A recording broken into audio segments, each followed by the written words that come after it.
मौले नू मौला ना मारे ते मौला नहीं मार सकता। इस डायलॉग के राइटर हैं नासिर अदीब, जबकि दूसरी तरफ पाकिस्तान फिल्म इंडस्ट्री के सफ़े अव्वल के अदाकार शान शाहिद हैं, जिनके दरमियान जारी सर्द जंग है कि ख़त्म होने का नाम नहीं ले रही। माजी में फिल्म राइटर नासिर अदीब ने अदाकार शान शाहिद के बारे में बहुत से दावे किए, जिनमें सरे फहरिस्त उनका यह दावा था कि शान शाहिद ने मुझसे एक फिल्म में काम करने का मुआवजा 1 करोड़ रुपया तलब किया है। जब मैं उनके घर गया, मेरा और शान शाहिद का बहुत अच्छा ताल्लुक है, लेकिन जब मैं उनके घर गया, उनसे फिल्म की स्टोरी डिस्कस की, तो उन्होंने कहा कि नासिर अदीब साहब, मैंने अपनी फिल्म का मुआवजा काम करने का बढ़ाकर अब 1 करोड़ रुपया कर दिया है। नासिर अदीब ने कहा कि मैंने उन्हें 40 लाख रुपए तक ऑफर की कि आप अगर 40 लाख रुपए तक फिल्म में काम कर दें तो मैं अभी आपको सारी पेमेंट का एक ही टेक में चेक दिलवा सकता हूं। यकमुश्त आपको उस फिल्म में काम करने की पेमेंट मिल जाएगी। लेकिन शान शाहिद बाजिद रहे, मैं ये चाहता था कि फिल्म इंडस्ट्री सरवाइव करे, नई फिल्में बने, अच्छी फिल्में बने, ताकि सिनेमा इंडस्ट्री का रिवाइवल हो सके। लेकिन शान शाहिद ने मेरी एक ना सुनी और वो सिर्फ अपनी जिद पर अड़े रहे कि अगर फिल्म में काम करूंगा तो 1 करोड़ रुपया मुआवजा लूंगा, वरना मैं इस फिल्म में काम नहीं करूंगा। अब अदाकार शान शाहिद की ईद उल फितर 2026 पर नई फिल्म बुल्ला रिलीज होने जा रही है, जिसकी ट्रेलर लॉन्चिंग तकरीब भी कुछ दिन कबल एक मुकामी सिनेमा में हुई, जिसमें मोनालिसा ने भी शिरकत की, शान शाहिद भी शरीक थे। इसके साथ साथ अदाकार सलीम शेख और फिल्म के डायरेक्टर भी वहां पर मौजूद थे, फिल्म के प्रोड्यूसर भी मौजूद थे। गोया के सिनेमा में शोबिस सितारों की कहकशां उतरी हुई थी, मीडिया भी बड़ी तादाद में था और इसके साथ साथ सोशल मीडिया इन्फ्लुएंसर्स भी वहां पर पहुंचे हुए थे। क्यों ना पहुंचे, क्योंकि फिल्म इंडस्ट्री की आन बान शान फिल्म स्टार शान शाहिद की एक तवील अरसे के बाद पंजाबी फिल्म रिलीज होने जा रही थी।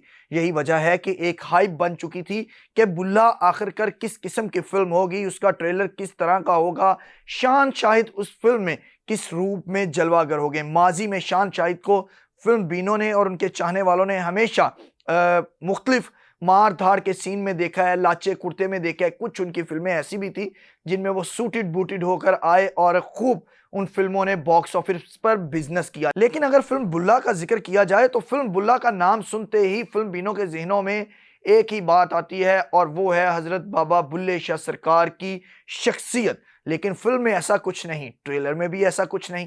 ट्रेलर में ये भी बताया गया कि ये बुल्ला असरे हाजिर का बुल्ला है और वो बुल्ला माजी का बुल्ला था, यानी कि बाबा बुल्ले शाह की जिंदगी के जो पॉजिटिव एस्पेक्ट्स थे, पहलू थे, उनको आज के दौर के साथ मुआजना किया गया। और जब इस मीट द प्रेस में ट्रेलर लॉन्चिंग तकरीब में शान शाहिद से सवालात शुरू किए सहाफ़ियों ने, तो कुछ लोगों ने उनसे नासिर अदीब की गैर मौजूदगी के मुतालिक भी पूछा कि फिल्म राइटर जिन्होंने बुल्ला का स्क्रिप्ट लिखा है वो खुद यहाँ पर मौजूद क्यों नहीं है। जिस पर शान शाहिद ने एक सेकंड भी सोचे बगैर कहा कि नासिर अदीब साहब कहीं पर बैठे हुए किसी की चुगलियां कर रहे होंगे, किसी की बुराइयां कर रहे होंगे। जैसे ही शान शाहिद ने यह बात कही कि नासिर अदीब कहीं पर बैठे हुए किसी की बुराइयां कर रहे होंगे, तो ये क्लिप चंद ही सेकंड में सोशल मीडिया की जीनत बन गया और फिर खूब वायरल हो गया। जिस पर नासिर अदीब ने फौरी रद्दे अमल तो नहीं दिया था, लेकिन अब हाल ही में उन्होंने अपने सोशल मीडिया अकाउंट पर आकर एक बाकायदा वीडियो क्लिप अपलोड किया है, जिसमें उन्होंने शान शाहिद को आड़े हाथों लिया। नासिर अदीब ने अदाकार को मुखातिब करते हुए कहा कि शान साहिब, क्या मैं लोगों की बुराइयां करता हूं? मेरी पॉडकास्ट पिछले 2 सालों से चल रही है। मैं एक सवाल करता हूं, कौन सी बात है जो मैंने गलत कही हो, कौन सी बात है जो मैंने झूठ बोली हो, मैंने किस पर गलत इल्जाम लगाया, मैंने किसकी किरदार कशी की? उन्होंने कहा, मैंने आपसे मुतालिक एक प्रोग्राम किया, वो देखें। आपको यह पता होना चाहिए कि अगर फिल्म राइटर नहीं है तो आप कहां के हीरो हैं। अब अगर नासिर अदीब साहब की यही बात ली जाए तो बहुत जानदार है कि अगर फिल्में लिखने वाले ही नहीं होंगे तो फिल्मों में हीरो कैसे आएंगे, कैसे फिल्में बनेंगी, कौन उनको लिखेगा और पिक्चराइजेशन कैसे होगी, मुमकिन नहीं है। तो इस पैराए में जो है वो नासिर अदीब साहब शान साहिब से सवाल कर रहे हैं, जबकि आप राइटर के बगैर कुछ भी नहीं हैं। बगैर राइटर के हिट होकर दिखाएं। जब आप राइटर के बगैर कुछ नहीं तो आप इसके बारे में कहते हैं कि कहीं बैठकर बुराइयां कर रहा होगा।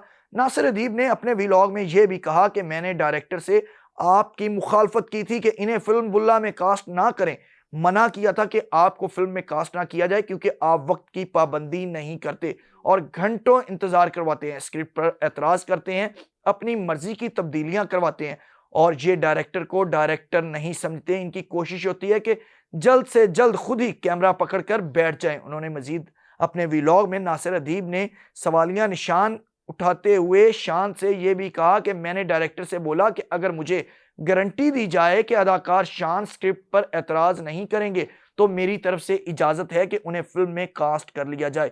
मैंने ये भी कहा कि वो शाहरुख खान से भी बड़ा आर्टिस्ट है। यानी कि नासिर अदीब साहब कह रहे हैं कि मैंने डायरेक्टर को, जो फिल्म बुल्ला के डायरेक्टर हैं, उनको यह भी कहा था कि शान अगर वक्त की पाबंदी करे, स्क्रिप्ट में तब्दीलियां ना करे, डायरेक्शन पर एतराज ना उठाए तो वो किंग खान यानी कि शाहरुख खान से भी बड़ा अदाकार है। नासिर अदीब ने कहा कि मसला यह है कि आप मेरी पाकिस्तान फिल्म इंडस्ट्री के दुश्मन हैं। फिल्म इंडस्ट्री पर जवाल क्यों आया, कभी सोचा है? आप जवाल लेकर आए हैं। आपको फिल्में मिलना क्यों बंद हो गई हैं? क्योंकि आप सेट पर घंटों ताखीर से आते थे।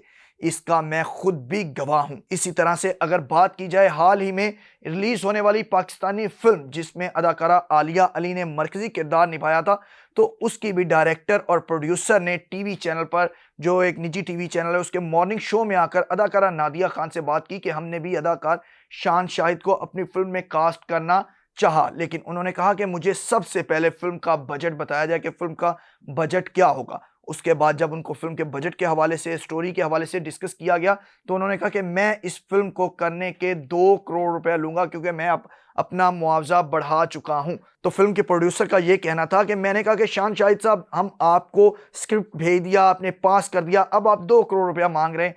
मैं आपको 2 करोड़ रुपया मुआवजा देने के लिए तैयार हूं, लेकिन आप इस बात की गारंटी दें कि अगर आप फिल्म में काम करेंगे तो ये फिल्म बॉक्स ऑफिस पर जमकर बिजनेस करेगी।